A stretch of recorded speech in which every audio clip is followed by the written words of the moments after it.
ബംഗ്ലാദേശ് സ്ഥിതിഗതികൾ വഷളായ സാഹചര്യത്തിൽ ഷെയ്ഖ് ഹസീനയെയും സഹോദരി ഷെയ്ഖ് റെഹാനയെയും അറസ്റ്റ് ചെയ്ത് ബംഗ്ലാദേശിലേക്ക് തിരിച്ചയക്കണമെന്ന് ബംഗ്ലാദേശ് സുപ്രീം കോടതി ബാർ അസോസിയേഷൻ പ്രസിഡന്റ് AM മെഹബൂബുദ്ദീൻ ഇന്ത്യയോട് ആവശ്യപ്പെട്ടു.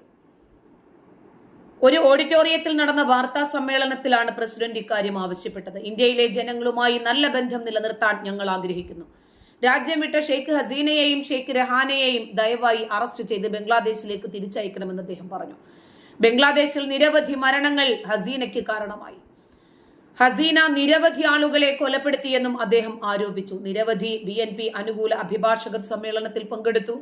ബംഗ്ലാദേശ് നാഷണലിസ്റ്റ് പാർട്ടിയുടെ ജോയിന്റ് സെക്രട്ടറി ജനറൽ കൂടിയായ ഇദ്ദേഹം അടിയന്തരാവസ്ഥ പ്രഖ്യാപിക്കുന്നതിനെതിരെ രംഗത്തെത്തി. അഴിമതിക്കാരായ സുപ്രീം കോടതി ജഡ്ജിമാർ ഒരാഴ്ചയ്ക്കുള്ളിൽ രാജിവെക്കണമെന്ന് ആവശ്യപ്പെടുകയും ചെയ്തതായി ധാക്ക ട്രിബ്യൂണൽ റിപ്പോർട്ട് ചെയ്തു.